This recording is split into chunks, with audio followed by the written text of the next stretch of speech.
New York is a very special place for me. It was you guys that really helped push my work out and push out who I was. And so now, globally, people know who I am. So New York and Chicago really helped push out the message as it relates to the war against black children and, of course, the good gospel of Garveyism.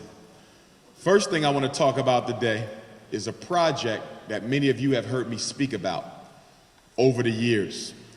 As Pan-Africanists, repatriation is a very serious concept for us. However, in the post-Marcus Garvey era, and Marcus Garvey left us in 1940, since his death, Pan-Africanists really have not been pushing the repatriation concept as strongly as Garvey pushed it, nor as strongly as other Pan-Africanists before Marcus Garvey pushed it.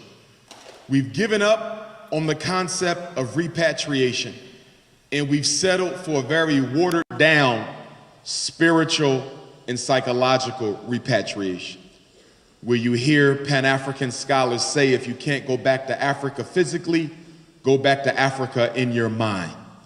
Well, Marcus Garvey would have a problem with that, and I would have a problem with that, because you don't go to the Beyonce concert in your mind. You go to the Beyonce concert in your body.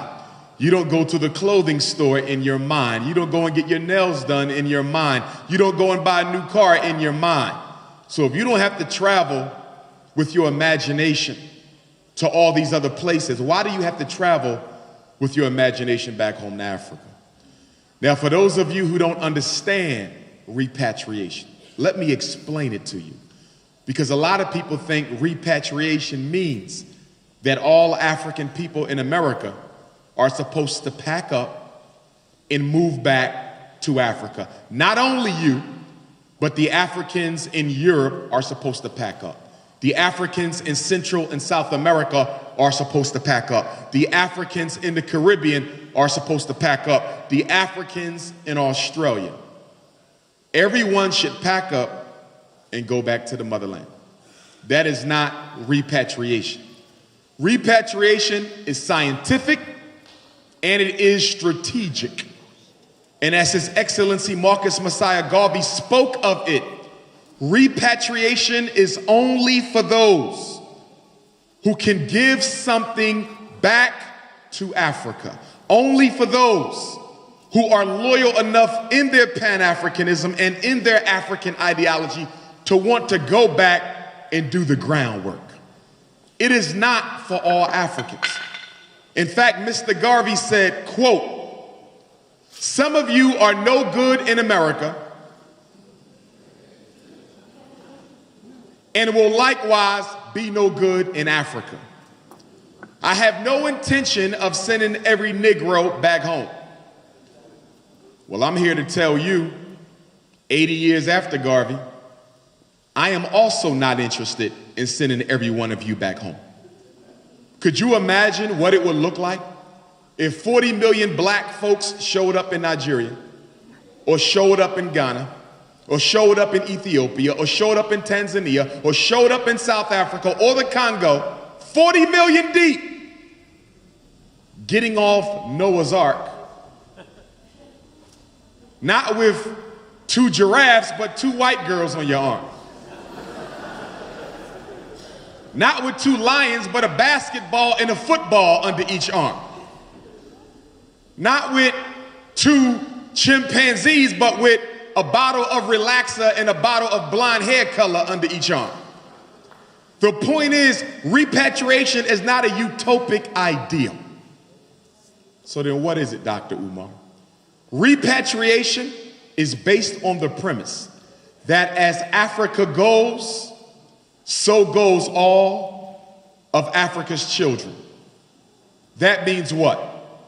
That means that until Africa is strong, you can never be.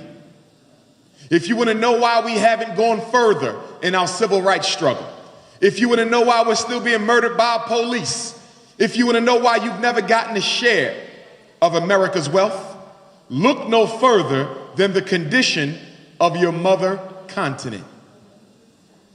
I need y'all to quiet down. Her treatment and her level of respect reflects upon you. And your problem as African Americans is you keep on trying to escape Africa's shadow. You keep on trying to separate yourself from your race, thinking that if I identify as an American, maybe I'll be treated as one. We do the same thing in the UK. We do the same thing in the Caribbean. We do it in Asia and Australia, trying to run away from being black. Thinking that if we come up with a new ideology, if we come up with a new identity, white folks will accept us. Your destiny is tied up in the destiny of Africa. Marcus Garvey said, strong people are strong everywhere. In other words, Chinese kids belong to gangs just like yours. There are Asian gangs in this country more violent than the Crips and Bloods have ever been. But they don't get killed by police. There are East Indian gangs in America, but those kids don't get killed by police. There's Native American gangs in America. Those children don't get murdered by police. So what is it about you? What makes you unique in the rainbow of multiculturalism is that you're the only non-white people in America for whom the country has no regard whatsoever for how it treats you. Because they know there's no country and there's no continent coming to argue in your defense. You are by yourself. And you are by yourself because you choose to be, not because you have to be. You've taken that African umbilical cord. You've detached it. You said we don't want to be identified with that continent. Treat us as a separate nation within your nation. But the world don't operate like that. Wherever they see a Chinese, Chinese are going to get respect because China gets it. Wherever they see an East Indian, East Indians are going to get respect because East India gets it. Wherever they see Arabs, Arabs are going to get respect despite the so-called war on terror, because there's countries in the so-called Middle East that will not allow members of their race to be disrespected in another country. So if you think you're going to get some progress without seeing to it that Africa gets some progress, you're living in a dream world. Repatriation says some of you got to go back. Some of you engineers, some of you doctors, some of you educators, some of you business experts got to go back and work from the other side of the Atlantic Ocean to improve the status of our mother, Africa, so she can become strong enough to do what? Look out for us. We don't all have to go back to Africa. No one ever argued, no Pan-Africanist ever argued for a wholesale deportation of blacks from the West. Never. They said some. And if some go and do their job correctly, the rest of you can live in peace, because America will now know we can't kill them off on the streets no more. Because Zimbabwe said if we do, don't come looking for no more diamonds. We can't kill them off in the streets no more. Because Nigeria said the next time a black boy dies, don't come looking for no oil. We can't kill him off in the streets no more. Because the Democratic Republic of the Congo said the next time a black mother loses a baby prematurely on the birthing table, don't come looking for no coltan. No more cell phones for you. You need that protection. Repatriation says some of us go back to build up the continent so she can look out for us wherever we are. We have a right to live anywhere in the world. Pan-Africanism doesn't say we all got to be in Africa, but we must all be for Africa. Not all Chinese live in China, but every Chinaman is for China. Not all Italians live in Italy, but every one of them. Even Italian children who never been back home, they still wave that flag. Because they understand something a lot of you don't understand. The fact that you were not born there has nothing to do whatsoever with the DNA in your body.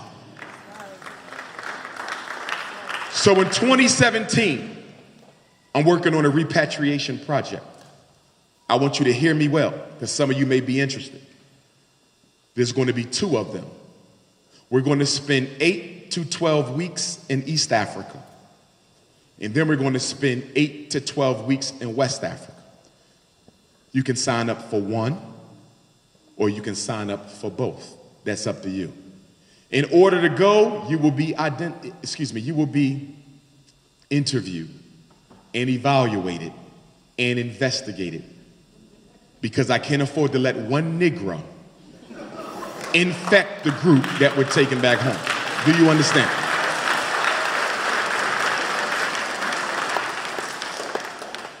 You got to be careful with us. You'll try to bring that Jesus picture with you and mess up the whole program, okay? You cannot go with me with your African name if that is not your legal name. If you legally changed it, fine. But some of you, your name is Tyrone Jackson on your paycheck, but you Aunt Patah in my damn face, okay? I want the alias and the real one. And if that's really your real name, why you ain't changed it yet? Don't play with me. I'm not upset if you didn't change your name. I haven't changed mine. I'm just saying, give me the real deal. How do you get paid? That's the name that I want. Okay? We got to investigate you for your sexual orientation. I can't take confused Africans over there. All right?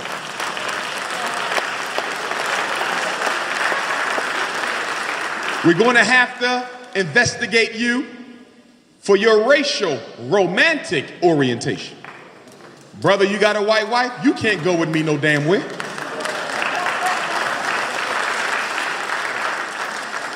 So it's going to be a program and a protocol and a process. But if you have 8 to 12 weeks to spend and we're still deciding whether it's going to be 8 or 12, just stay in contact with me. And by the middle of the summer, that whole program will be laid out for you. I'm trying to set it up where you won't even have to pay to stay. You just have to pay for your flight in, your flight out, of course, your cell phone communication, that type of a thing. But living arrangements, we're trying to get that taken care of. Okay? So if you got 2 months, 2 to 3 months, you ever wanted to go to Africa, need a long vacation, brother, you ain't quite got that child support money up, come on with us for 3 months. Can't help you when you get back, though.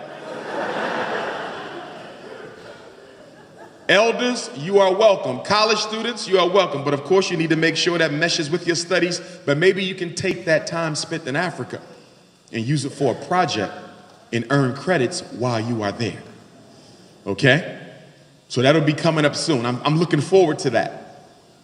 Because we really don't see Pan-Africanists pushing the repatriation today, which is interesting when you look at the level of oppression that has returned to black folks. Speaking of oppression, your president sent a letter out to every school district in America 2 weeks ago. Obama. Don't get quiet, because 8 years ago, y'all was dancing in the streets. Let's be honest. You was twerking, backsliding, somersaulting. We got Obama, we got Obama. Negroes ran around and said, we have arrived. The president is black. Now look at you 8 years later. Has done absolutely nothing for you or your children. I know he's president of all the people. I understand. But all the people are not gay, but he damn sure looked out for them.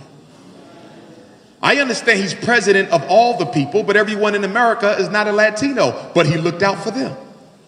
He's president of all the people, but everyone in America is not a woman, but he damn sure gave white women the Equal Pay Act.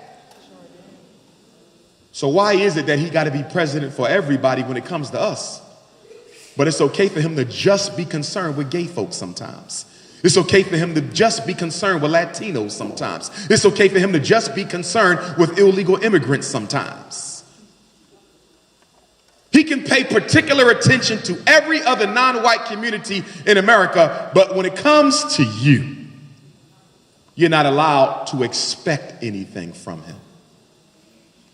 So Obama sent this letter telling the school districts of America that if you don't want to lose your special ed money, and if you don't want to lose your JROTC money, and if you don't want to lose your No Child Left Behind money, and if you don't want to lose your Title I money, you must allow transgendered children. This is 2 weeks ago. This is new news. You must let transgender students use the bathroom of the gender with which they identify. This is what's going on now. So by the new year in New York City, you're going to have a situation where a boy can go into your daughter's bathroom because he's in the process of changing his gender. You're going to have a situation where girls can go into the boys' bathroom because she's in the process of changing her gender. Now, here's my issue with this. I'm an educator. I'm a school principal. The schools are out of control enough as it is. There's no law and order in the high schools anyway. So how do you add further confusion by now removing the sign off the door that says girl and the sign off the door that says boy and replace it with a sign that looks half boy and half girl, which basically says do as you please? Well, guess what, black folks? This is your fault more than Obama's, because it was we who championed him and his election and stayed loyal even when he did nothing after the Trayvon Martin verdict. Stayed loyal when he refused to do anything about the systematic police extermination of black folks. You stayed loyal. Somebody said we must protect him because he looks like us.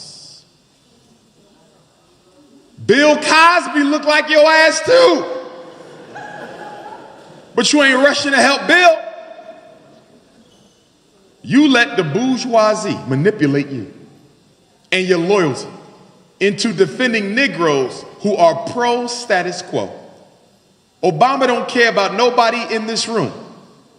But because you suffer from a paralysis of analysis, and because you did not ask critical questions of him 8 years ago, our children will suffer from the aftermath 30, 40 years from now.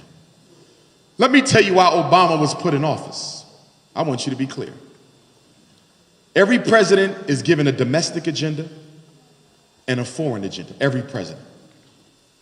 Regardless if it goes in the White House next year, whether it's Hillary or Trump or whomever, they're going to be given a foreign mandate, a domestic mandate. Obama's foreign mandate was to open up Africa's resources to exploitation again. He did that with AFRICOM. America has recolonized Africa on a level we've never seen before under Obamaism. And our African brothers and sisters are just as brainwashed as you are.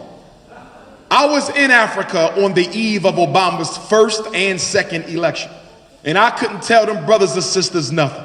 Just like you, they had an Obama psychosis. God sent them, Jesus sent them, Muhammad sent them.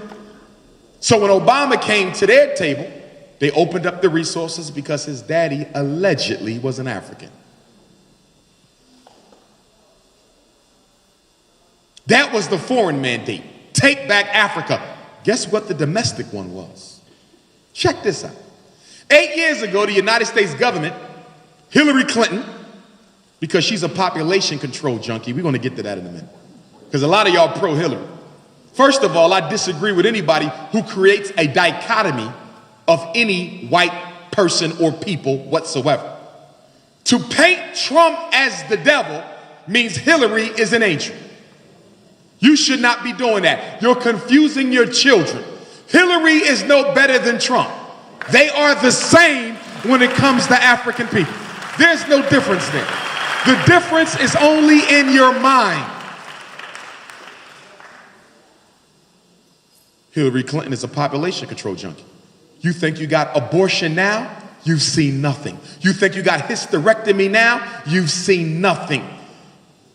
Late term termination of life in that third trimester, you've seen nothing. But what they do is they call it women's rights. Because they know some sisters are strung up on this feminist thing. So if we want to get rid of black folks and you want them to get abortions and birth control and Depo-Provera and get their tubes tied and late term abortion, don't call it population control. Call it women's rights. See, white supremacy operates through the names, the titles. They said power is the ability to do what? What is power? The ability to define reality and make the victims accept your definition. Like you believe you exist in freedom.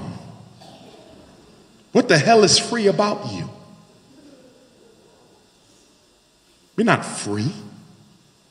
Freedom is the ability to do exactly what white folks do, when they do it, and how they do it, economically and politically. Are you free to buy a home anywhere? Are you free to work wherever you want? Is your child free to go to school wherever you choose? You were never free.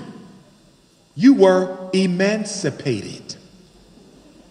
Abraham Lincoln gave you an emancipation. But the 13 colonies declared independence. Why were the colonies independent, but Africans were emancipated? The word emancipation is a business concept that speaks to transfer of ownership. The 13th Amendment was a transfer, a business transaction between the owner and the government. The emancipation means that you no longer own them privately, but the whole country owns these Negroes publicly.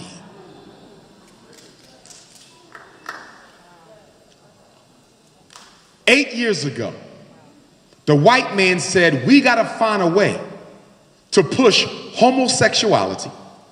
And we need to find a way to push the whole LBGT program in the black community to reduce their numbers and brainwash their children.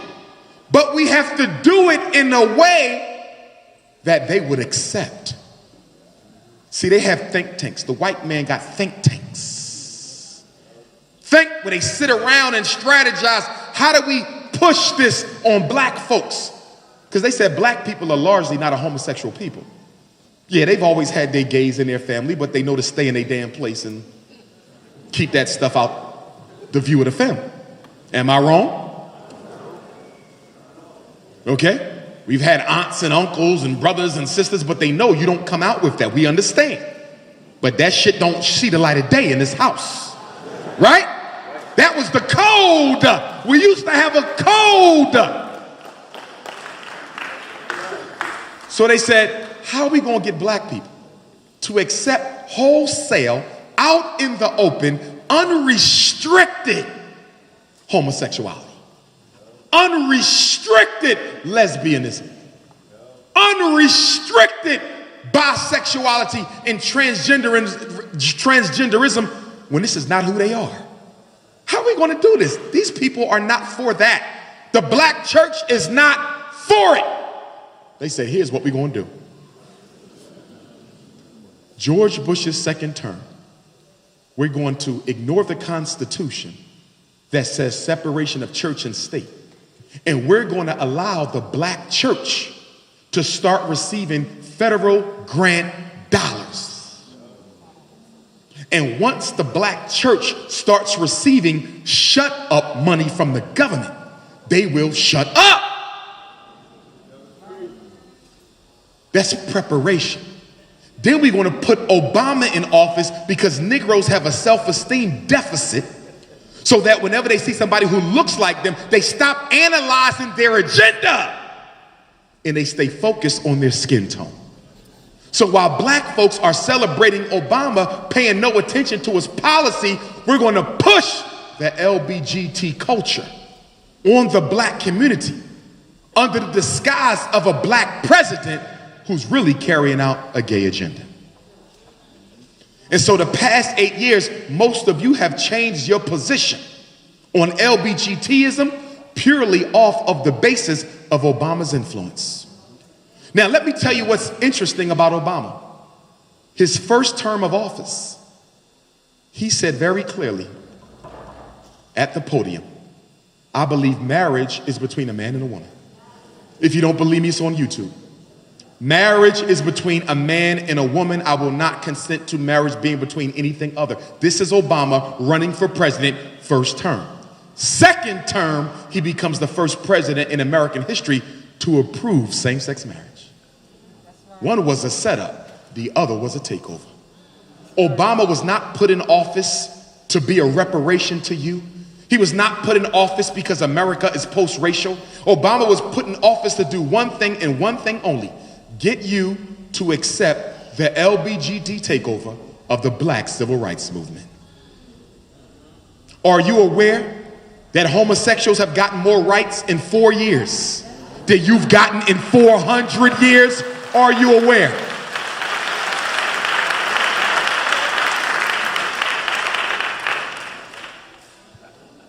And if you LBGT, I'm not beating up on you. I'm doing an analysis.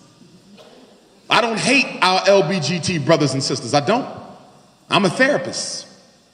I know how most of them come to that lifestyle. And it's because we don't know how to choose our babysitters very well. Most homosexual men were touched. Most lesbian women were molested. And you do know black women have the highest molestation rate in the Western world. So I can't beat up on the victim. I got to beat up on the system that brings forth dysfunctional behavior. And I don't spend all day dealing with homosexuality because we got a lot of dysfunctional behaviors. That's just one of them. That's just one of them. So whoever comes in office next, you better get ready to boogie because it's going to get worse. But before Obama leaves, he's going to make sure this homosexual thing is thoroughly implanted in your getup. Thoroughly implanted. The transgender bathroom thing, which is a disgrace, that's just the first of many that's coming before he walks out of there. He got to finish the job for which he was selected. So that's Obama. Let me move on to you now, parents. Because the school year is coming to a close in New York. And a lot of your children's teachers are going to rush in to try to influence you parents to give them permission to evaluate your children for special education at the last minute. Parents, listen to me. Never, ever, ever in your life give permission for your child to be evaluated for a learning disability at the end of the year. Why not? Because it's the end of the damn year. Your child is going to another grade. Your child will be with another teacher. Your child will be surrounded by different classmates. Your child will be 3 months older when they return to school after the summer break. Why would you put a child in special ed next year for the opinions of a teacher they had last year? It makes no sense. But y'all do it all the time. Well, they just want to see if he needs extra help. Of course they're going to conclude that he needs extra help because the teacher in the classroom don't want to give him the help that he's entitled to. See, let me explain something. Every teacher in New York City, every teacher in the 5 boroughs has a decision to make whenever they encounter an academically deficient student. I'm a 6th grade teacher. I got a kid in front of me. He cannot read on the 6th grade. He's reading on the 3rd grade level. Dr. Johnson has a decision to make. I can either work twice as hard and get him up to grade level because I know he ain't never been taught in the first place. I can work. I could put more on me, or I can go to my principal and say he needs a tutor. He don't need special ed, because you can't go to special ed unless you are disabled. Let me say that again. You can only go to special ed if you are disabled. You must be reading disabled, or math disabled, or emotionally disabled, or intellectually disabled, or speech and language disabled. But if you do not have a disability, you should not be in special education. But guess where your child is? With no disability, drowning in special education jail. Because mommy and daddy took out an ink pen and signed their damn life away and asked no questions. So now your child is in a class receiving special ed. Now here's my question, New York City. Aren't the schools in your city special enough as it is? I mean, the regular kids aren't learning anything. It's already special, but you want more special. So now your son goes into a classroom that's moving at a slower pace than the regular class. Why do you want your son or daughter moving at a slower pace than the regular class? Well, they said it's going to be a smaller class size. Sometimes it is. But the feds relaxed the class size requirement, and now you can have a special ed class that has as many children as the regular class, because too many students are being evaluated with disabilities that they do not have. Now listen to me, New York. I'm a school psychologist. I've evaluated thousands of children. I've been expert witness in due process cases. I've helped standardize some of the most popular tests in existence. I'm saying all this not for ego purposes, but some of you are looking at me like I came from another planet. So I need to establish my degree of competency. When we evaluate a child, we give them a math test, reading test, IQ test, adaptive measure, emotional screening, psychological inventory, visual motor screening. And all these tests gives me what? Numbers. The test don't give me a diagnosis, parents. The test gives me numbers. The IQ test don't say your son's retarded. The IQ test says he got a 68 score. And then I interpret the 68 to be indicative of mild mental retardation. The reading test didn't say he had a reading disability. The reading test says he came up with a 79 reading score. And I interpreted your son's 79 to mean he cannot learn without special help. I need y'all to understand, the tests don't diagnose nothing. We do. The diagnosis is a professional opinion. That's it. It can be wrong. And when your child is evaluated by somebody who don't look like them, it is likely to be wrong. And that's why even if you want your child tested, you should say, I want a black school psychologist to do this. Why? Because our profession, the profession of psychology, is regulated based upon the ability to build rapport with the client. Did y'all hear that? I cannot test your child until I build a rapport. They have to get comfortable with Dr. Umar as the evaluator. You come to me for therapy. You dealing with cigarette addiction or scandal addiction, whatever your addiction is. I have to build a rapport with you. Empire addiction. I got to build a rapport, which means I got to earn your trust. You got to open up to me. If there's no rapport, the evaluation is irrelevant. Let me say it again.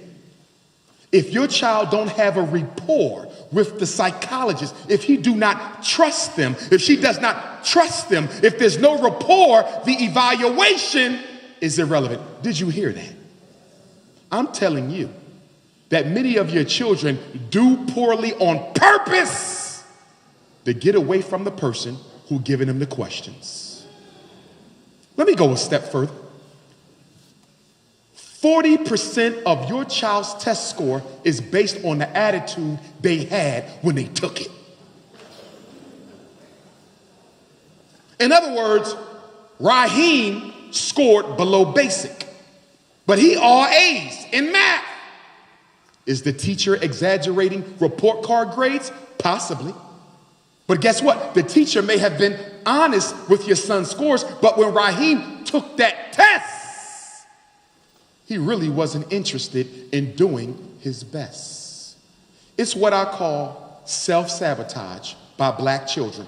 It happens all the time when our children sabotage their own performance by not giving a damn about what they're doing.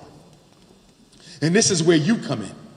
You got to motivate your children consistently and understand that you must do well, because although this school system is garbage, it is a prerequisite that you get your diploma in order to make anything out of your life.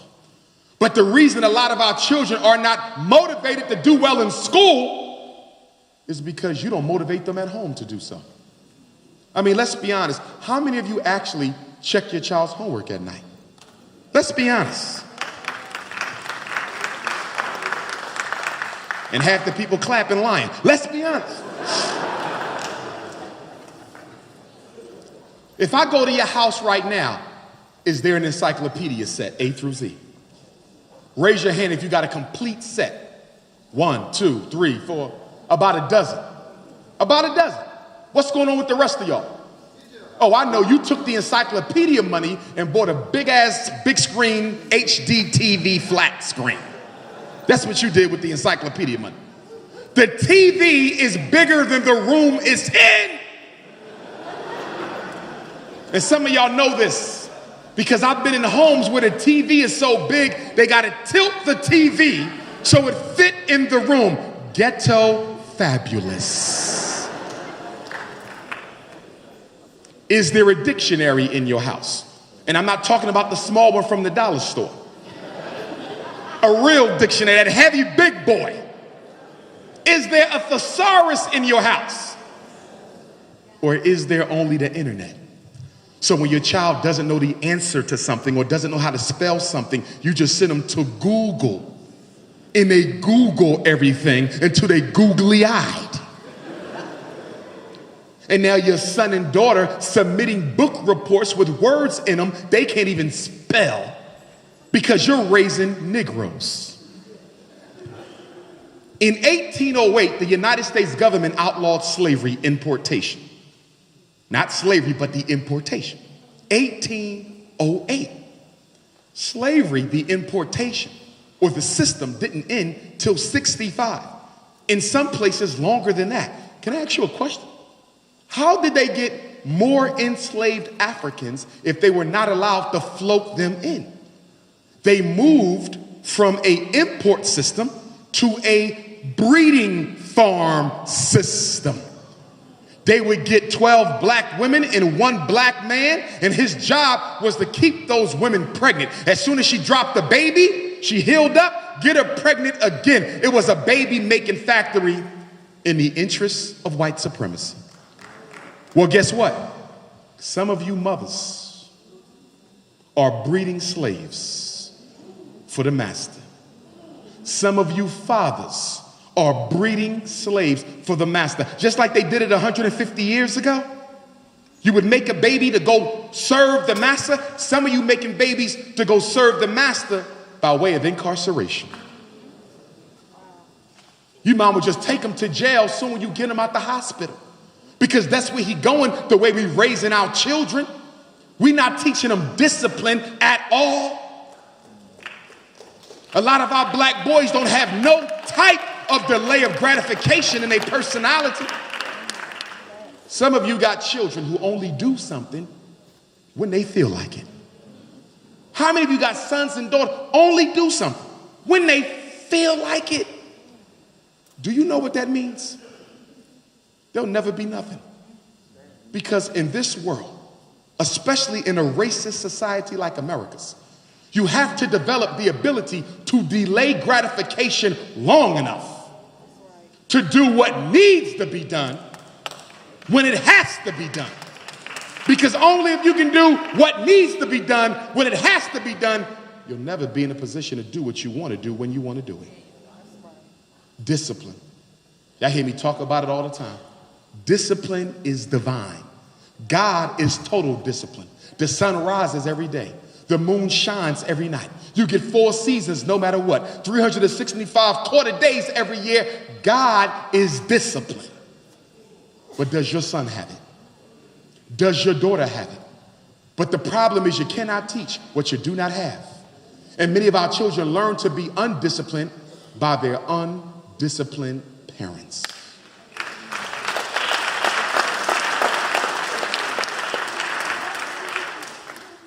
Three weeks ago, I was in Bucktown, Maryland. Some of you know Bucktown, Maryland,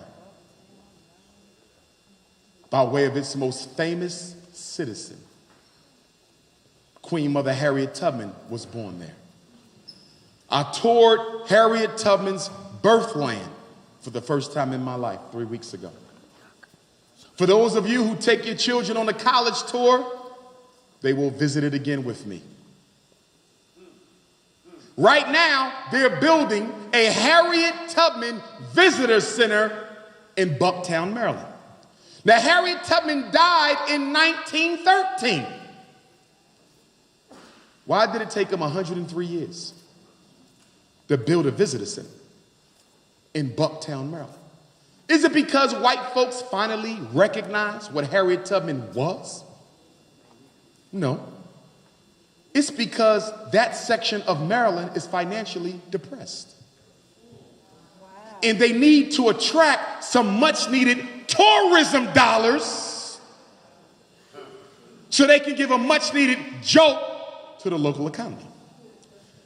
And as surely as I'm speaking, how much you want to bet within a year after Harriet Tubman's visitor center opens up, there will be a strip mall across the street with a Walmart, a McDonald's, a nail salon for y'all.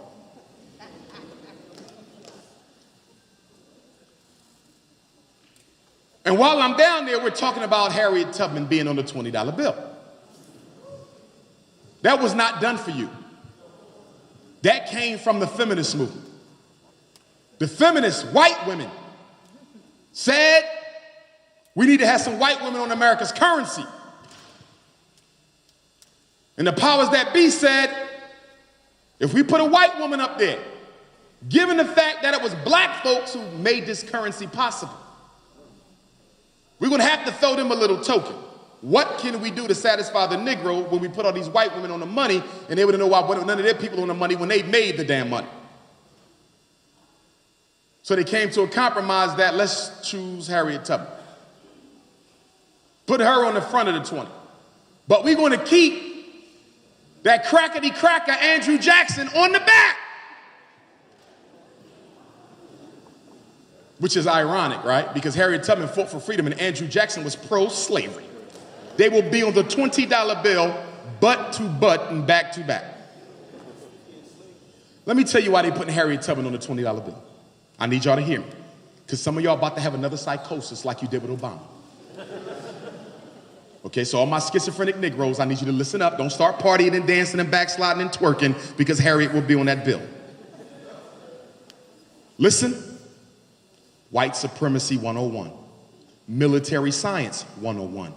Before you take, you give. Before you commit a crime, you must provide a gift. Give black people one step forward so you can make them go 3 steps backward. The Harriet Tubman on the $20 bill is an illusion of inclusion designed to earn your trust just long enough for them to perfect their African extermination project. In other words, it is a facade, a curtain that we're going to use to shield our extermination campaign against African people. Isn't it interesting? They'll put Harriet on a 20, but do nothing about systematic police extermination. Isn't it interesting? They'll put Harriet on the 20 and do nothing about the mass incarceration of black males. Isn't it interesting? They'll put Harriet on the 20 and do nothing about the miseducation of black school children. So is this really about tribute to black men or women, black people? Not at all. It's just a strategy of great distraction. And you must be careful not to fall for it. In fact, and I don't presume to speak for the ancestor, but if somebody asked Harriet Tubman, would she like to be on a $20 bill? What the hell do you think she would say? And Dr. Umar, how do you know she would not agree? I don't. But I do know this. When the Emancipation Proclamation was signed, Susan B. Anthony asked Harriet Tubman to go with her to the celebration. And Harriet Tubman said, and I'm paraphrasing, "You must be out of your damn mind if you think I'm gonna go and celebrate the Emancipation Proclamation. If you don't believe me, do your research." She said, "I live in Maryland. Maryland is a border state, just like Kentucky. And in Maryland, slavery is still legal because the Emancipation Proclamation does not cover slave states in the Union." She said it is pure hypocrisy. You can go by your damn self. So if she would say that to the Emancipation celebration with Abe Lincoln, imagine what she'll say to the U.S. Treasury about a dirty $20 bill.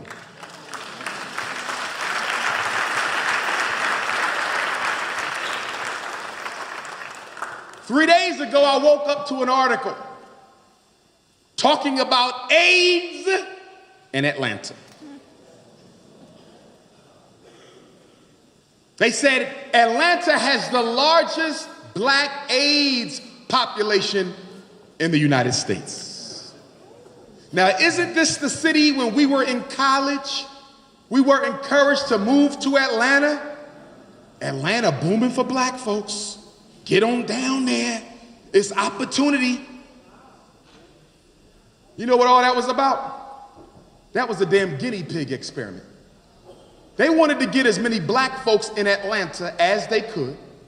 So the Center for Disease Control, which is located in Atlanta. Let me say it again. Center for Disease Control is located in Atlanta. Do you want me to believe that that is a coincidence? That the largest black AIDS population in the country is in the same city with the center that spreads diseases all across the world? According to the CDC, half of all gay black men will develop AIDS in their life. I'm gonna say it again. Half of all gay black men will develop AIDS in their life. I'm not against homosexuality because I hate black men. We don't need another brother dead. That's why we against it. They put the virus within the homosexual population. When you do your AIDS research, you will find that the homosexual population was the main one used to test the new virus that was paid for by the Rockefeller Foundation. The same Rockefeller Foundation that created the World Population Council. The same Rockefeller Foundation that Bill Gates and Melinda Gates are working with in Africa. You really think they in Africa giving out vaccinations to help black people live longer? You believe that? If there's anyone in there who believes that what Bill and Melinda Gates are doing in Africa is being done for benevolent reasons, raise your hand. There's always a coon or two. Raise your hand. Now listen, I'm gonna put y'all on the spot though. Nobody raised their hand. That means everyone in here unanimously believes that Bill and Melinda Gates are spreading viruses in Africa under the disguise of healthcare. If you believe that, New York City, if you believe that what they are doing is a fraud and a conspiracy and a mockery of African life, then why in the hell are you letting your own children get immunized?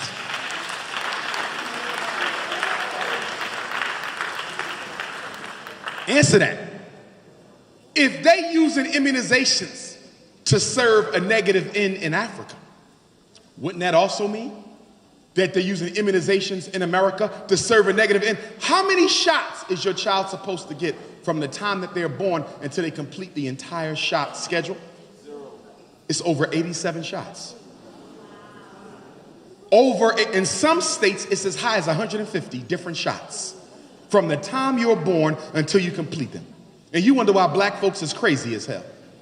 You got measles shot, pork chop shot, watermelon shot, swine flu, bird flu, H1N1, and now they got Zika. That ain't nothing but Shanika disease. Stop laughing, you know it's true. Now listen, New York. You don't have to immunize your child to go to school. There's 3 exemptions. There's a religious exemption. There's a philosophical exemption. And then there is a medical exemption. California, Mississippi, and West Virginia only accept medical exemption.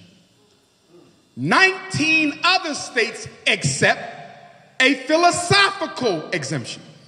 If you live in a state that has a philosophical exemption, all you have to do is say, listen, I'm a conscious community, intellectual masturbator, dusty hotepper, and I don't believe in shots. And you sign it and give it to the school nurse, and your child can go on. Ancestors. And then you have the religious exemption. Some states have a religious exemption.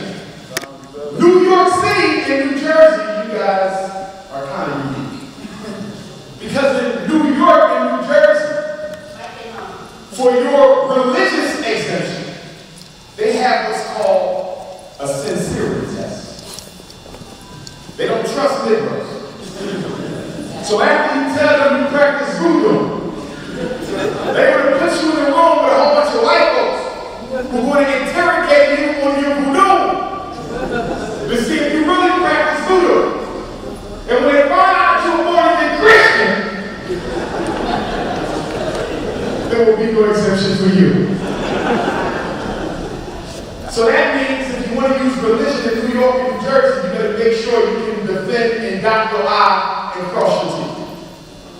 You can't walk up there and say, I'm a Muslim, I don't do shots. When all the other Muslim kids are shot the hell up. You can't walk in there and say, I'm a Jehovah's Witness, if the other Jehovah's Witness kids have shot. You got to find a religion that nobody never heard of.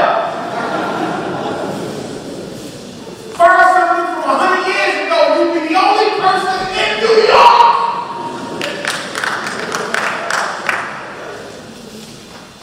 Jackie, wait till they come to me for my shows. I'm going to bring my whole shrine in the damn sincerity test. I'm going to have skeletons, bones, shea butter, hot drink, and say I'm such buzzing the whole room. Say you practice is bad. Did I pass? Be sincere. But my point is, you have an exemption, and I think in New York you might even have philosophical in addition to the religious. Double check it, I'm double checking myself. In New York, you might can get off on the philosophical without the religious. But my point is, they cannot make you immunize your children. And I think y'all need to think twice about immunizing your children because that autism is nothing but immunization. If you don't want to believe me, believe the researchers from the FDA who exposed the research.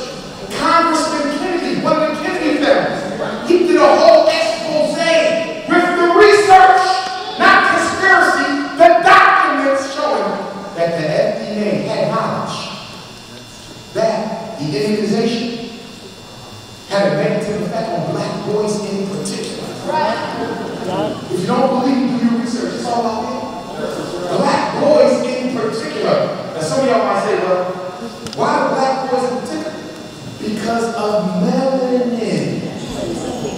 lot of these chemicals interact negatively with your melanin molecule.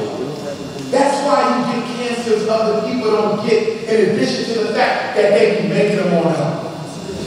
They do research on your melanin.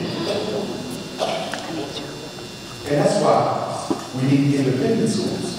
Because in independent schools, you can say everybody need a damn shot, and that's it!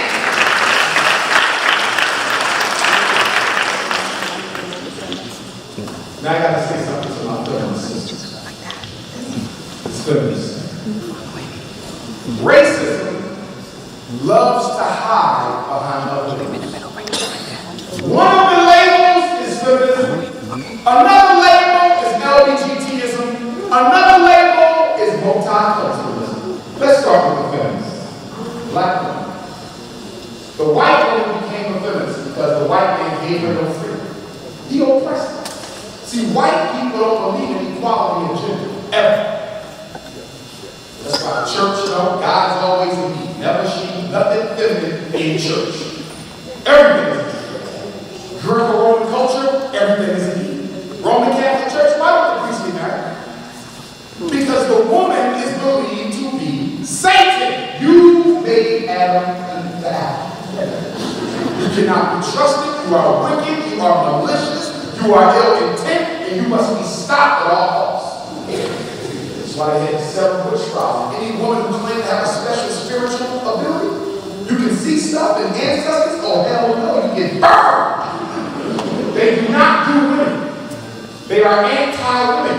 Homosexuality grew out of the anti-women movement. Oh yeah. Oh yes. That's why the Roman Catholic Church, you will be married, but it's okay to play with little boys and don't even go to jail. You understand? Boys are all right, but women are no good. And that's the truth. Now listen.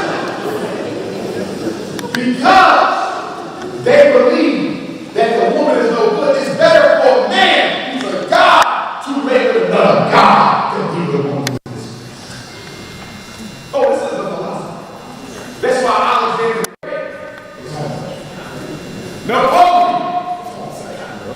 Julius Caesar was homosexual. Plato, Aristotle, Epictetus, in fact, name me one who was not. In fact, there's a theory that says one of the reasons that none of the Greco-Roman philosophers ever finished their education and did it at the University of the Mystery Systems. Remember, Socrates finished. According to Dr. Ben, rest in peace, Socrates, I believe, was finished at the Mystery Systems University. Remember, Jesus started, allegedly he never finished. Moses never finished. Socrates is the only one. The rumor says the reason why none of the Greco-Roman philosophers who came to Africa finished the mystery system is because they were not allowed to go habitate with men during their years again. Did you hear what I said? They did not have sex with men in Africa, so they went home.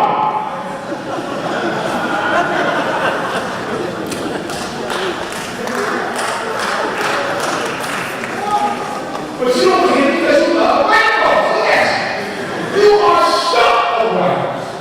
Black people absolutely are enamored with rappers. What's the first thing that happens when you go to a black meeting and ain't a white person? Haven't every last one of you had the experience of seeing a Negro go crazy at the sight of an all-black meeting with no white person? Yeah. How often have that? Why are we the only ones here? Have you ever heard the Chinese say, why are we the only ones here? Have you ever heard the European Jews say, why are we the only one there? Because the white man was capable of consciousness. You are half African and half European. You are both. In fact, in America, an accident, you should go accident. Because you got this ability. You got this ability to be a slave, and then you can flip it and be slaveless. You got enough consciousness, and most black people's mental health costs comes from the fact that you ain't never been 100% one of them. And the boy, if you don't believe, read Soul's Blood. He talked about the double consciousness of the Negro, constantly being at war with the white side, fighting with your African side. See, when we talk about post-traumatic slavery disease, that's what we talk about. You ain't never been old. The word schizophrenia comes from the word schiz. But you ever see somebody schiz? Schiz! That means split in half. Schizophrenics have double consciousness. They regular mind and they schizophrenic mind. You have a double consciousness. Your Negro mind and your European. And some of y'all think that if you become all European, you be better. In fact, why do we start kids in college? We start kids in college to become a better European. Yes, most of you here with two master's degrees, why did you do it? Not because you wanted more education. They didn't teach you nothing. It's so you can more effectively appropriate and approximate the European cultural ideal.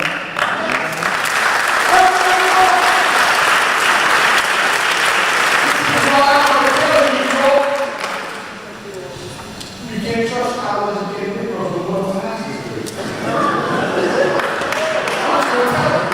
Anytime I get a Negro talk about Dr. Umar, I watch him for 5 years, I'm looking down. How many masters do you have? Because if you got more than one master's degree, I don't trust you. Because when you go to college, see this is the white man set up this whole educational system to filter out the Negroes he can use and the ones he can't. So if you make it that far, they saw something in you that was comparable to their paradigm. I'm not saying everybody. I was one of the house Negroes who just broke through. Some of y'all broke through. But it ain't too many of you broke. Some of you got broke instead of broken through. And if they had a doctorate, Negro with a doctorate, man, that'll take a blood test.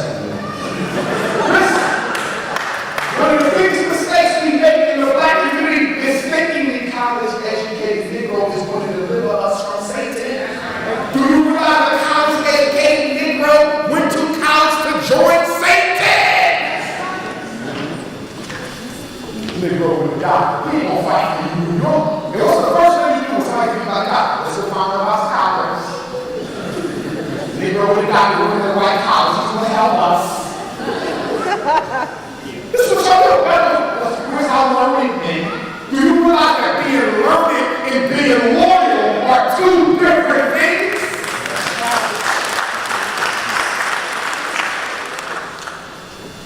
In fact, there's some of you can have an ex-offender conference. I'm gonna have an ex-offender conference. I want to work with a lot of people coming out of prison and returning citizens because they got guts. They got nothing to lose. They've been locked up. They're not scared of nothing. You got a business, only 1 year paid, you live in a house you can barely afford, Louis bags, Air Jordan, you ain't trying to fight, you just want to look fine. Hell, I'm with you. And then y'all keep sending y'all kids to college for what? Only in college you get black folks is dead. How many of y'all here in college getting more like 20, 40, 60,000 dollars? You go get your job, the white man say you ain't qualified enough. You go back to the masters, ain't qualified, second man, still ain't what you looking for. Dang! You go back and get a doctorate and come back, first you was underqualified, now you qualified. How many of us can think of that? I done picked up $100,000 loans for this job. I done maxed out my hotel, my video. I didn't even get to the next marijuana loan shark to pay the bill. And you still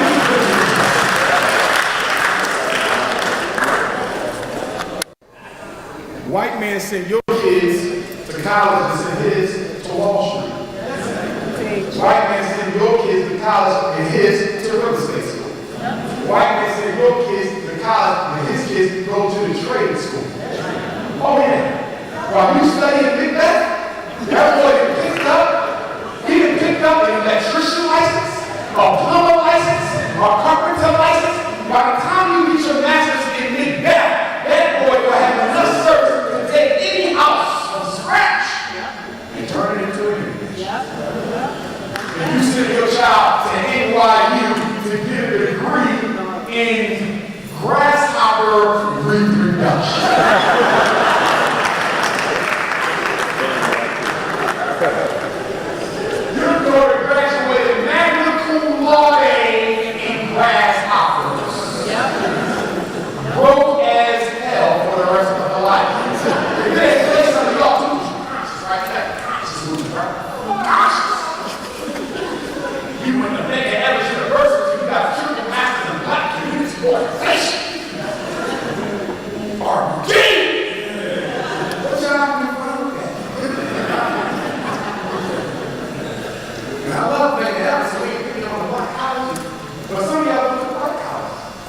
and get a degree in Black urban studies. What the hell job is waiting for a master of ghetto science? Listen, parents, because this is your money. The average university offers 120 degree programs, right? They got 5 pages. Anything you want to do. Of that 120, only 30 are relevant. You have to choose with your children. You don't let them choose because what the university does is they are a business. Is they will direct your child into a major they're not even interested in because they're not getting enough applicants for that major, which means they're not getting enough money. You thought your son was going to college to study accounting. He came back with a bachelor's in 18th century medieval European art. That's game like statues.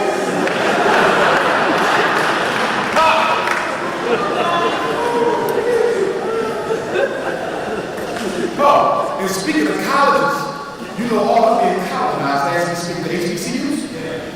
I love Howard is the black man. I'll be in DC next week. Hopefully some of y'all will come to the parent conference and talk about that in a minute. But Howard has more white students than any HBCU. And more international students than any HBCU. And for what I'm hearing in DC, that there's a plan to quietly turn Howard into a predominantly white institution, but continue to call it an HBCU. Yes! Yes! Which is why when the football players stood up in rebellion at Missouri, I celebrated that. We got college students fighting against racism. We ain't seen this since the 60s. H.Rap Brown is so from our remember Simmons. And freedom riders. You ain't seen no black college students rise up like they did a few months ago. Notice it's all on that. Appreciated it, but it still had contradiction. Why are you fighting white folks? They gave me $30,000 of your student loan money. When Elizabeth City State, I didn't see it again because they under-enrolled our black students. Cheney University might not see it again. Lincoln, Wilberforce, Central State. Look at all these black colleges suffering because black students don't want to go. And instead of taking your money to an HBCU, you are the fight for the PWI, treat you better. You know why? I've already told you. You're never going to go in life to be accepted by white folks. That's why they stay in the white school, because they think the white water is better than the black water. The white ice is colder than the black ice. Which is why we say unapologetically African, because I'm tired of Negroes ducking and shucking and jogging and scared of you. Go ahead.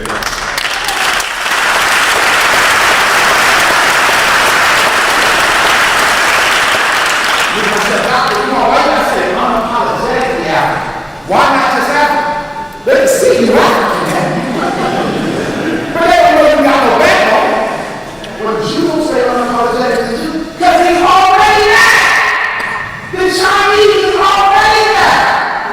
They walk into the room unapologetic. And you walk into the room trying to be so agreeable with everyone. Right. Black people suffer from racial anxiety disorder. When you walk into a room of people who don't look like you don't know how to act. And you try to force yourself to respect yourself by over-identifying with the African culture. Superficial. Yes. That's what we have in the conscious community. Superficial African consciousness. Shea butter, incense, body spray, apple lemon, Kashis from China.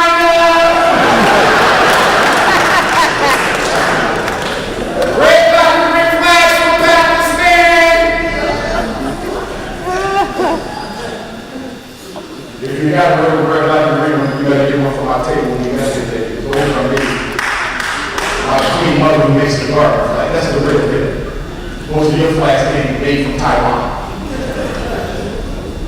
Listen, nothing wrong with the outward appearance. I got an adoption.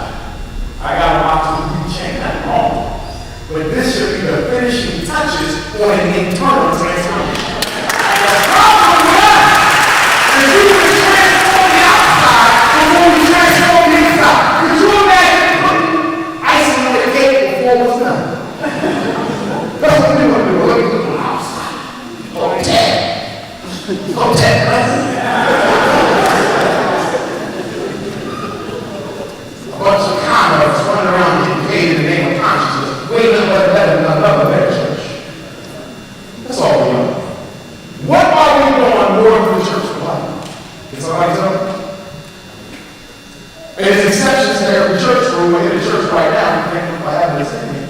There's exceptions. But the conscious community will destroy the church, but do nothing to replace the inactivity of the church. We think learning is the goal of consciousness. Learning don't change nothing. Action does. We got brothers and sisters who don't think it's smart. They just want to get more learning. I need that newest DVD. Book, I need a pass for that. I'm gonna lock myself in the house this weekend and read 2 books. That ain't no damn struggle. Struggle is in organization. Yes, you must learn. Don't get me wrong. You must learn. Every time I go to the airport, I got 10 books. I don't know where they're out. Pay extra baggage fees for reading information, but the information is to fuel my activity. If it was up to me, you wouldn't be allowed to listen to nobody when they were on a program that is a consequence. You don't need another teacher. We got enough teachers. Everybody want to be a teacher. They ain't even taught themselves now. They're going to come teach you. So we got to reevaluate and reassess this. I've always taught you something. You evaluate black people on 5 criteria. Dr. Umar or Dr. Umar. What's the 5 criteria that I want you to evaluate black folks on? Your mother, your brother, your cousin, me, anybody. The first one is committed. How committed are they to improve the particular activity? The second one is conscious. How knowledgeable are they about our reality? Because it does count. But then it's courage. How many of them got the guts to say what they say on YouTube and over the White House? That's right. YouTube is easy. That ain't nothing there but. What about my Facebook Europeans? What you got to say there? See, I'm middle too. See, I live mine. Oh yeah, I live mine. I will change up. But that's because of Umar Johnson everywhere I go. Now Umar Johnson is working with our little white girl from Randy Jackson. Then when I get to Egypt, I'm off the top, shea butter,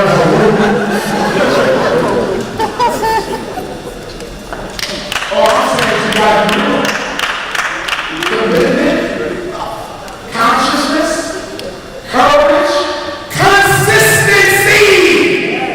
And consistency is important. Dr. Umar said he against interracial marriage today. What if 5 years later I come back and say, hey, why are you looking so bad? Hey! You see that? You say, damn, I was riding with his brother. I got you. I was riding with his brother. Now he switched his whole game up. How many black leaders we got? All one thing for years. Switch it up. How many conscious community codes? Talk all this garbage and then switch it up. Oh, there you go. Boy, look, I see it already. I better study us and study me too. I'm not exempt. I don't mind. Put me through the test. They were put me through the test all year. You ain't got to go. We graduated school. So when I was in college, I spent the rest of the now, brother, you was born Jamaican Day, brother. I said, I know my father changed my name. I know, brother, but we used to go to the you school psychology, we go to school at Mills University. Well, we didn't see it because we called. You didn't grow up late in the I didn't even call it there, they were my name. We need your Christmas certificate. We have university. Nah, brother, we don't need to produce it. These people want me to break my it's all my wall. They break into a conscious cycle with GDP niggas that look at my we ain't even got a GDP. We ain't even got a GDP trying to evaluate a man with 6 degrees. When you claim the white man's education is supposed to be. So you mean to tell me white folks let me testify in escrow cases? They let me standardize IQ tests? I'm evaluating thousands of children. I speak at universities more than all your conscious scholars put together. I can probably speak more than all your conscious scholars put together. I speak more internationally than every black scholar in America put together times 2. And you don't think they want to do their research on me? Every time I go to a white university, I consider my curriculum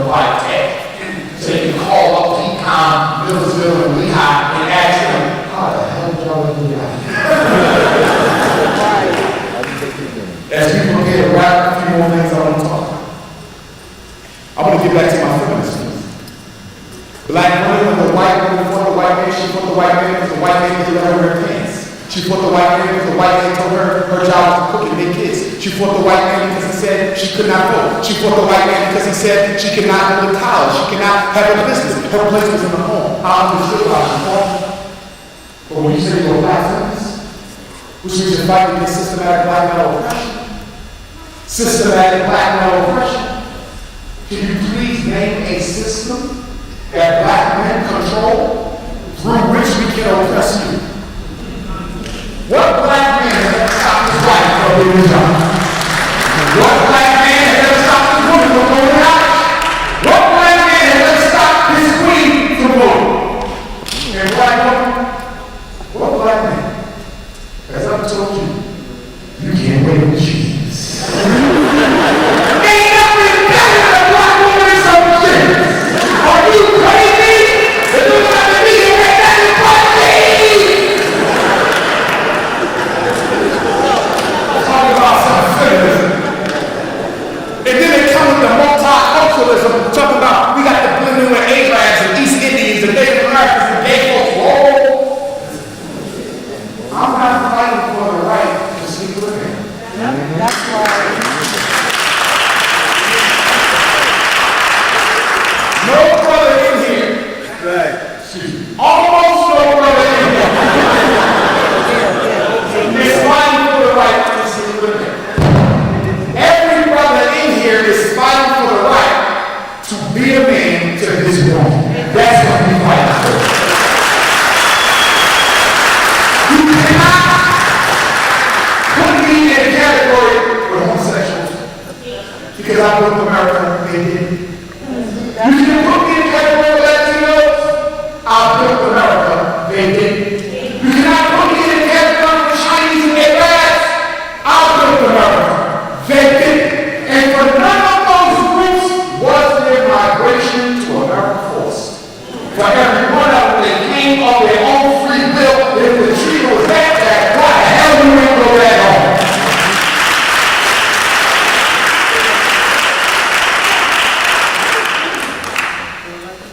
And then there's the Achilles heel of the whole system of racism. And that's economic disadvantage. Economic opportunity absence. Our problem is we don't get access to the wealth that we need to finance our reality. What if you could tap into $5 billion? You would have a Walmart too? What if you could tap into $2 billion? You own 10 gas stations too? The problem is when the Chinaman gets to New York, he shows up with a line of credit from the Bank of China. When the Arab gets in, he shows up with a line of credit from the Bank of China. When the East Indians get here, they show up with a line of credit from a native bank, and if they don't have a native bank, they'll get from elsewhere. They'll get from Chase Manhattan. Not no small businessman, a big business loan. Chinese man got 10 stock he goes, they don't live in Brooklyn a week. Abraham got 5 gas stations, only been here 6 months. East Indian got half the hotels. Just got all the time. It's not that they work hard on you. It's that they get opportunities that we don't get.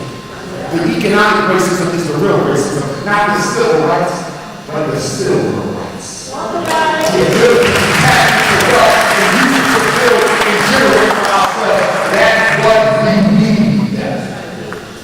Focus on yourself. Don't worry about nobody else. Black people are the only people in the country who don't have a single organization, a single one, whose job is to focus on us alone. Are you aware? The Congressional Black Office is for everybody, not you. Right. The NAACP is for everybody, not you. The Urban League is for everybody, not you. Even many of the black fraternities and sororities have changed their mission statements to say, we ain't just for black people either. So if nobody is just for you, who exactly are you? That's why I'm only concerned about black folks. I have nothing to do with black children. If I can help my mom, and I do.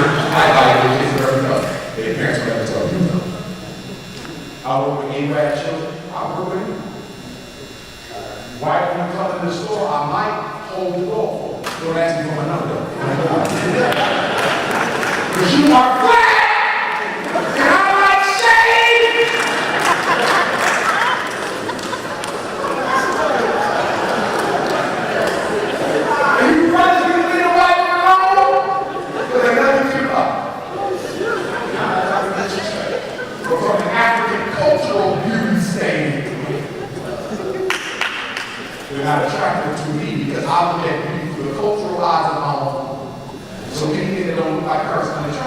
Just like the Chinese man looks at beauty through the standard of the cultural norm of the Chinese woman.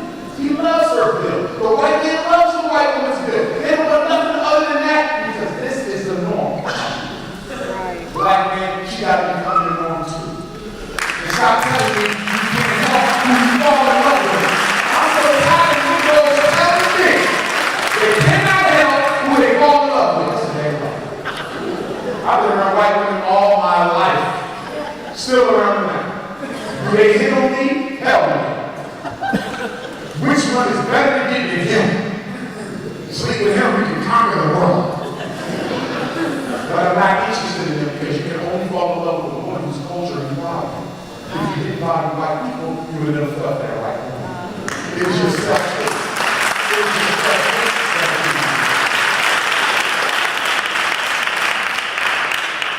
And for our biracial brothers and sisters, you African. I don't put you in no different category. Your mama white, your daddy white, you black. Because there ain't no such thing as a 50-50 split. When you take chocolate milk and spill it in vanilla milk, is it still half vanilla?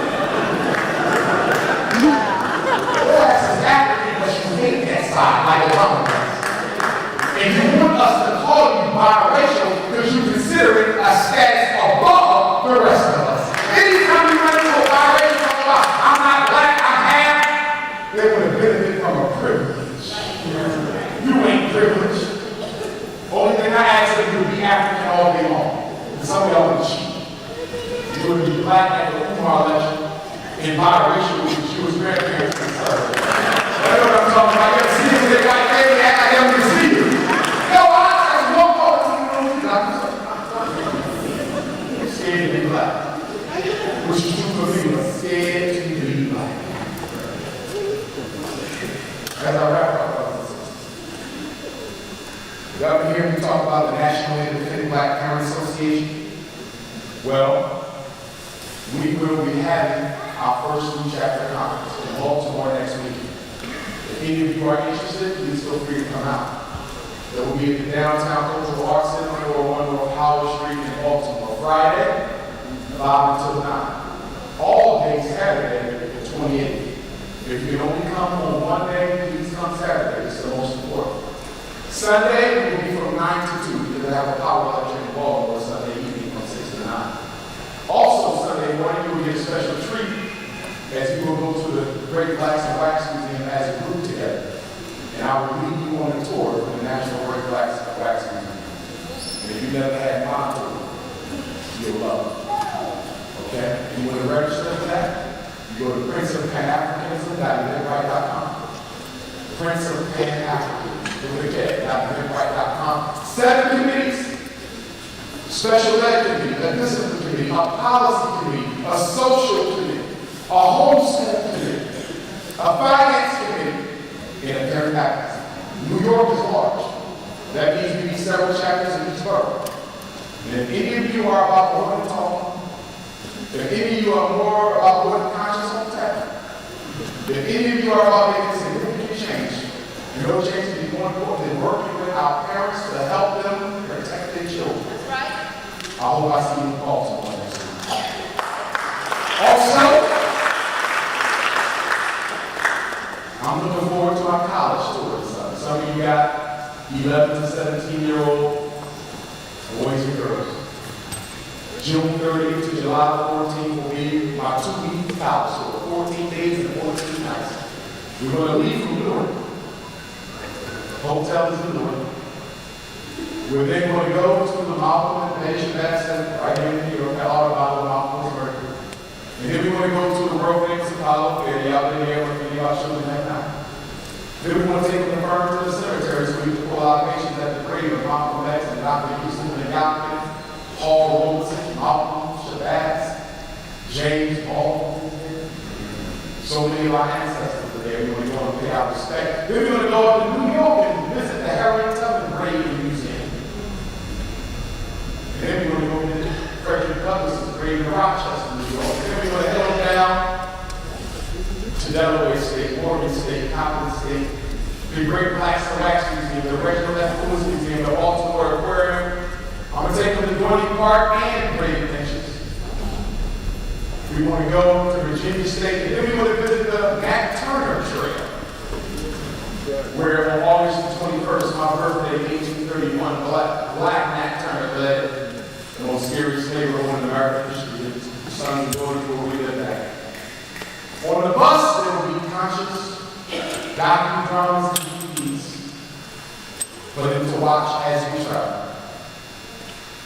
And then, in the hotel conference center, there will be seminars on everything from why you need to do well in school, deciding whether you should go to college or to trade schools, why you need to respect black women, black men, how to start your own business, understand white supremacy, African history and culture. Everything that I can give them in 14 nights, 14 days, that's what I'm going to give them.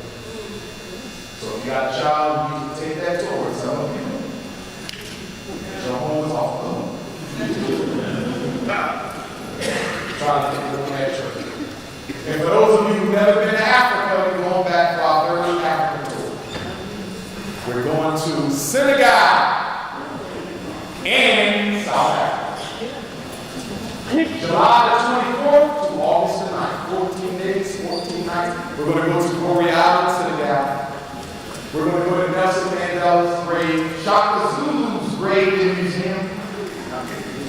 The Hackett Peterson Museum in Soweto, many of you are familiar with the Sarah Palin movie, which was based off the 1977 execution by the white South African police of a little black boy during a peaceful protest by our South African brothers and sisters to be taught their schooling in their native language of Xhosa and Zulu, and not the white man's Afrikaans.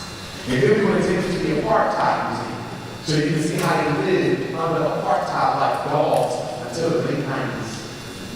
And then you're going to meet some South African brothers and sisters who want to tell you point blank that they're not too happy with Nelson Mandela. And then we're going to try to get an equal win while we're over there. Queen Mother Women. And then we want to go down to the diamond mines in Kimberley, South Africa, where Cecil John rose over 100 years ago, cut the press off women and privates off men, the diamond mines, forcing them to work for free. And if you didn't bring back enough diamonds, you might not work to see the next day. You want to go there, probably you want to lecture there for the community in Kimberley, and invite them to hear about the tour. And then we want to go to Cape Town, Robert Island, and take a boat out to the prison, much like Alcatraz and Nelson Mandela and others. Spend a significant portion of their lives. If we're lucky, we'll be able to Stephen Biko Center in the Stephen Biko grave on the east of South Africa. It's a very large country. So we will be doing some flying, and we will be taking some long buses. If you're up for it, you should come on with us. The good thing about Senegal and South Africa, you do not need any immunizations. You don't need a visa. All you need is a passport. Parents, every Tuesday morning, I host a free Black Parent teleconference. If you ever have any questions about your child, you can call me and get an answer. I'm going to give you the number right now. Here we go. This is for Tuesday morning, 6 a.m. until 8 a.m. every Tuesday. Any question, education or mental health, you can get a free answer. Here we go. 857-232-0158. 857-232-0158. One more time. 857-232-0158. But you need an access code, which is 870-864-POUND. 870-864-POUND. 870-864-POUND. It's free, don't cost you no money, so I don't want to hear about it on my New York brothers and sisters being put in special ed because you didn't know what to do when I just gave you a free number that you can call the day after tomorrow morning and get answers to your problems. Okay? You cannot work for me if you're sexually confused or in love with an alien. Neither one of those are allowed. Your spouse must be African, and your spouse must be of the opposite gender than you are. Okay? This is an unapologetically African institution. Ladies, you don't have to be naturals now. But when you come to work in another year or two, you must be natural. No legal firm at our school. Okay?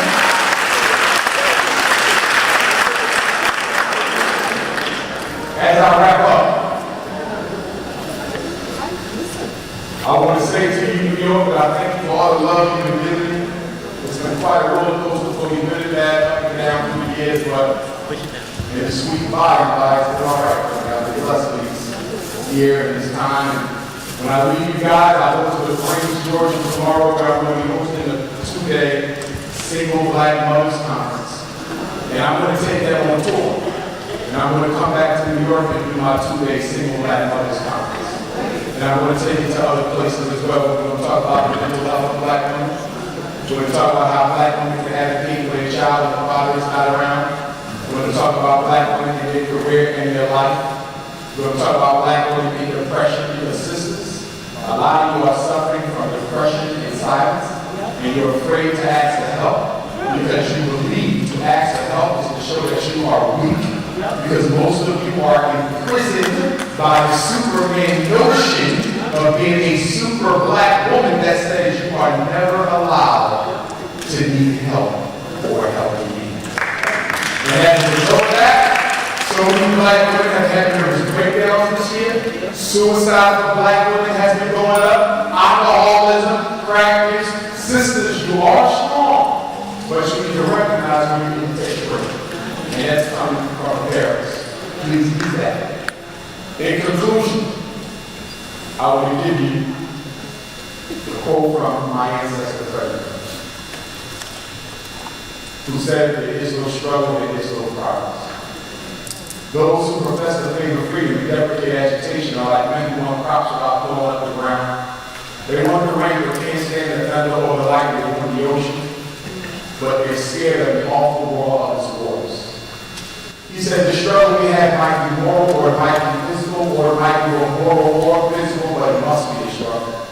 He said, find out what any people will quietly submit to, and you got to tell the exact measure of injustice that we use. He said, for 20 years, I prayed my knees to God for freedom, but the good Lord gave Frederick for freedom until I got up off my knees and started praying with my feet. He said, if you want respect from white people, why do you look for pity? The man who pities you will never respect you, and the man who respects you has no need for pity. He said, but most of all, please remember that power receives nothing without the man. It never did and never will. I want to give you a quote from Marcus Garvey, but before I do, I want to ask you that you do something for me. A favor when we're done here today. Those of you who want to get a book sign, we'll take a picture. We're going to do a line here for that. My merchandise is right behind you. Try to buy something on your way out. We got hoodies, t-shirts, DVDs. You do know that half of everything you get goes back into the struggle. I'm not a hotel hustler. So make sure you get something on the way out. And you're real black and white flag. But I want you to go into the Bible, and I want you to patronize our vendors. Some of them came from other cities. Take them to go food for the queens who got the food out there, the vegan food. We got sisters out there with earrings, people selling soap and even some shea butter for you. Nothing wrong with something about ashy, nothing wrong with it. I want you to stop and buy at least one thing from every vendor if you can. Show them some love. Because you can show Chinese people love and get nothing back. You can show Arabs love and you can get nothing back. You can show Eastern love and you can get nothing back. Most of our friends out there are women, mothers. Show them some love out of your pocket. Marcus Garvey said, without confidence in yourself, you are twice completed in the race of life. With confidence, you have won even before you have started. Marcus Garvey was asked, are you an African or are you a Jamaican? And in response to that question, His Excellency Marcus Garvey, whose Earth Day in Jamaica this year will be keynoted by yours truly. For those of you who are Jamaican, we will be celebrating 2016 Garvey Day in Ocho Rios on my birthday. It just so happens August the 21st. So I will see you in Ocho Rios with them jeans on. Take it back, they will run the Facebook page. But listen, I also will be in Savannah, Georgia, June 2nd, Pittsburgh, Pennsylvania, Sunday, June 5th. I will likely be in Knoxville, Tennessee, June the 23rd. I have several graduations I'm speaking speaking at in Philadelphia. I will be in St. Martin, Virgin Islands next Tuesday, May the 31st. I will be in Austria, Vienna, and Europe the first week of September. I just got invited to Italy, and I'll be in South Africa for a 1-month-long speaking tour in October. And I'm getting ready to go back to London, where I'm only you had not been there for 2 years. So with that in mind, New York City, I want to say thank you for coming out this afternoon. Much love to all of you. Thank you for supporting Dr. Umar.